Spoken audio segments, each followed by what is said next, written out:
This week, Hollywood was absolutely rocked by the news that the legendary actor and director Rob Reiner and his wife, photographer Michele Singer, were found dead in their Los Angeles home. It's a story that's just so difficult to process, merging this incredible creative genius with a family drama that is just beyond devastating.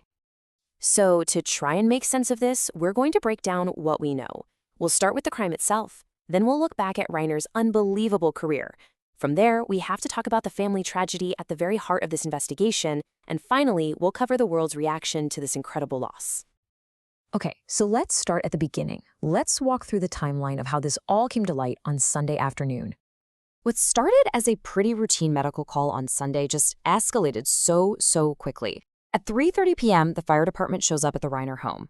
Just 10 minutes later, the LAPD is called in for a death investigation. And inside, they find something truly tragic. Rob Reiner and Michele Singer, both deceased with what police describe as stab wounds. By that evening, the case was handed over to the elite robbery homicide division, and that's when we knew for sure this was being investigated as a homicide.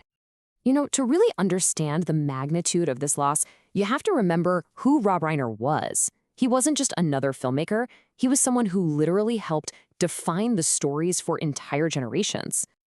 What's just so incredible about Rob Reiner is that he became a legend twice. First, as an actor, winning Emmys for playing Meathead on All in the Family, one of the most important TV shows of all time. But then he completely reinvents himself, steps behind the camera, and becomes one of the most beloved and successful directors in Hollywood history. It's just so rare to be brilliant at both. And just look at this run of films. Seriously, look at it. In less than 10 years, he gives us the greatest rock mockumentary, the perfect coming-of-age story, the ultimate fantasy romance, the quintessential rom-com, a thriller that will terrify you forever, and a powerhouse courtroom drama. These weren't just movies, you know? They became part of our culture, things we still quote and cherish today. His films gave us lines that are just baked into our vocabulary now. As you wish. I'll have what she's having. These go to 11. He didn't just make movies, he created cultural moments that have lasted for decades, and so often they were about truth and justice and family, ideas that now tragically frame his own ending. But this is where the story takes an even more heartbreaking and complicated turn. Because the police investigation, well, it didn't look far. It immediately focused right on a member of Reiner's own family. To really get the family dynamics here, you have to go back to 2015. Rob Reiner directs this movie called Being Charlie, and it was a deeply personal project he co-wrote with his son, Nick. The film was actually based on Nick's own really difficult experiences with substance abuse and his time in and out of rehab. And when they were promoting that film, Reiner was so incredibly open about what their family had been through. He told the LA Times they were desperate, and he admitted they probably should have listened to their son more, instead of just relying on the experts. And reading that quote today, it's just unbelievably poignant. And now, according to the LAPD, that very same son, 32-year-old Nick Reiner, is the main suspect. He was taken into custody on Sunday night. He's been officially booked for the murder of his parents, and his bail has been set at $4 million. As you can imagine, as soon as news of the deaths and then the arrest broke, the reaction was just immediate and overwhelming. It came from literally every corner of public life, from Hollywood to Washington. The actors who he worked with, the ones who brought his stories to life, were some of the first to speak out.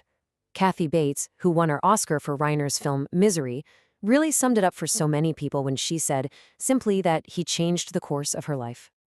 But Reiner's influence went way beyond the movie set. He was a lifelong, very vocal political activist.